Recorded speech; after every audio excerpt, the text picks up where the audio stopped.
Bonjour à tous, aujourd'hui le but de cette vidéo est de vous montrer une nouvelle technique de tubulaire. Alors voilà, il suffit de commencer avec un fil de couleur différent de celui que vous allez employer parce que ce fil va être éliminé, donc choisissez un fil plutôt de piètre qualité. Et voilà mon fil de couleur que je vais utiliser.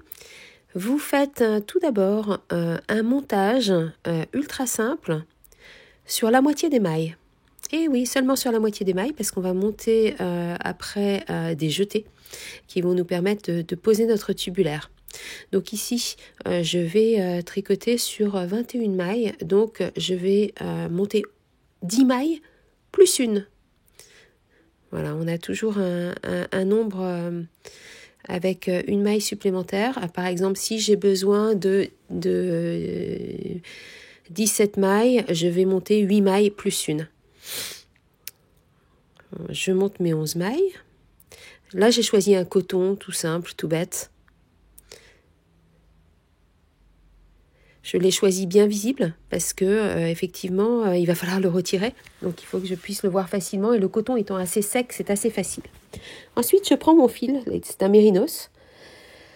C'est le fil que je vais utiliser pour faire mon montage tubulaire et mes côtes.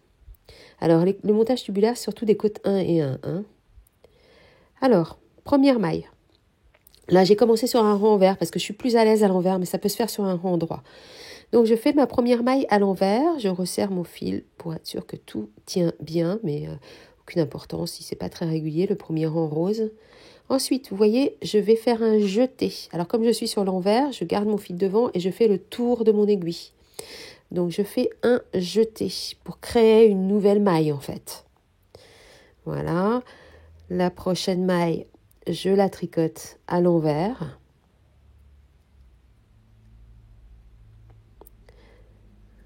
Voilà, une maille envers.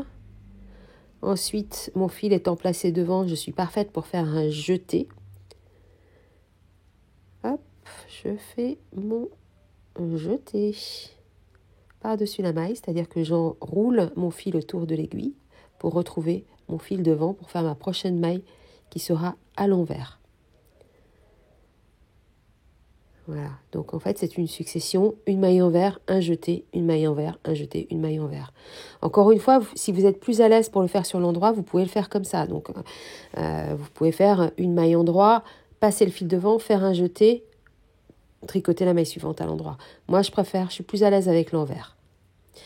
Et je vais vous dire pourquoi aussi, parce qu'en fait après je vais faire mes 2 rangs de préparation et je commence mes rangs de préparation par un rang endroit. Donc je suis rang endroit, rang envers. Donc bon, voilà, pour moi c'est plus logique. Donc au bout du compte, quand j'aurai terminé cette succession de mailles envers et de jetés, souvenez-vous il y avait 11 mailles au départ, donc je vais créer 10 mailles entre chaque maille envers et j'aurai donc 21 mailles.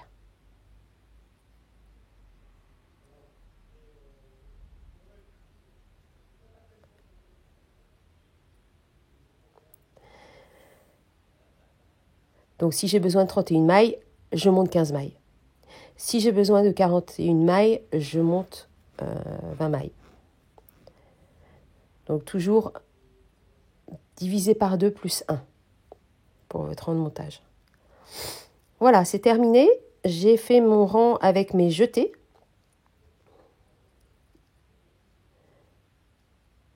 J'ai bien mes 21 mailles, je recompte pour être sûr que je n'ai rien oublié. Et je retourne mon tricot. Voilà. Donc vous voyez en fait mon rang de préparation qui est rose ici et assez serré. Donc là, mes 2 rangs de préparation. Donc première maille à l'endroit, comme je vous disais, et je passe ma première maille. À l'endroit, je passe mon fil devant.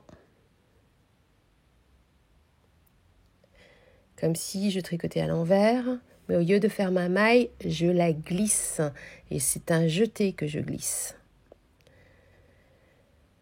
Je glisse ma maille. Je repasse mon fil derrière. J'ai fait un ralenti pour que ce soit plus visuel pour vous.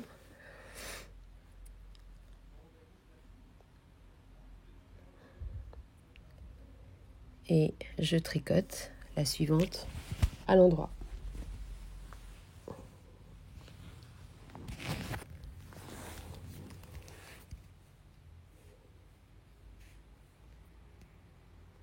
Et voilà. Ensuite, je repasse mon fil devant.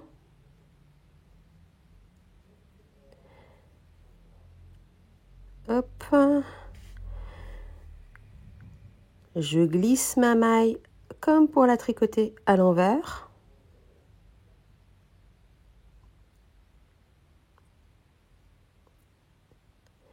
Et je repasse mon fil derrière pour tricoter mon point suivant à l'endroit.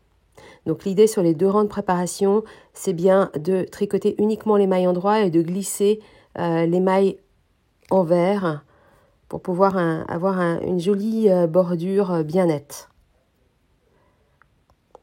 Et vous verrez, ça ne resserre pas du tout le point, c'est vraiment une technique assez facile et efficace.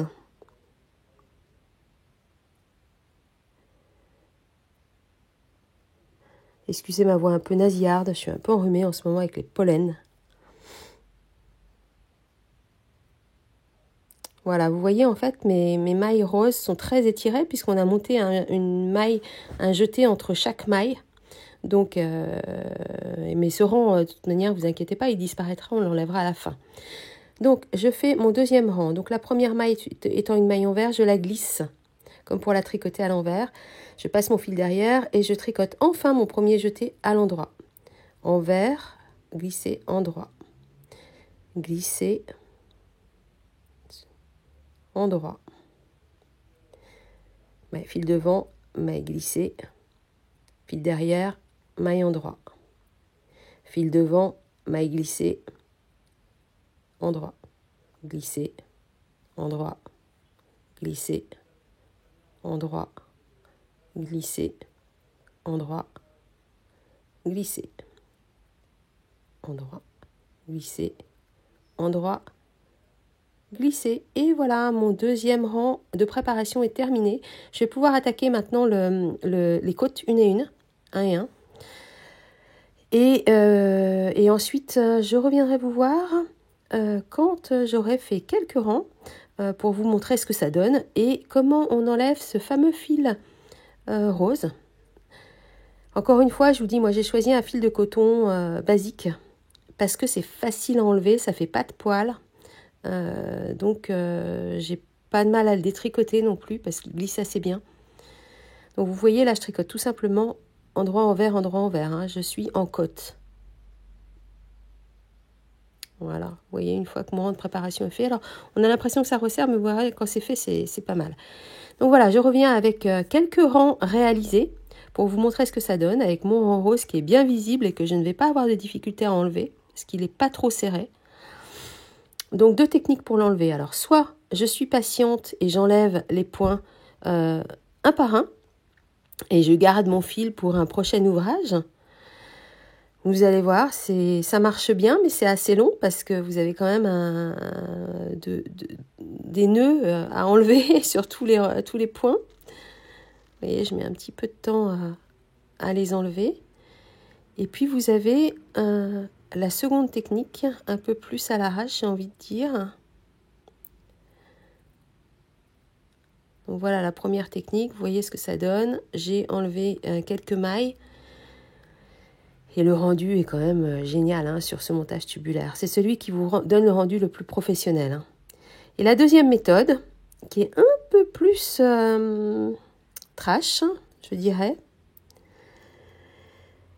ce sont les ciseaux. Alors il faut faire attention à ne pas couper votre ouvrage. Vous ne coupez pas un fil blanc, on coupe bien que le fil rose.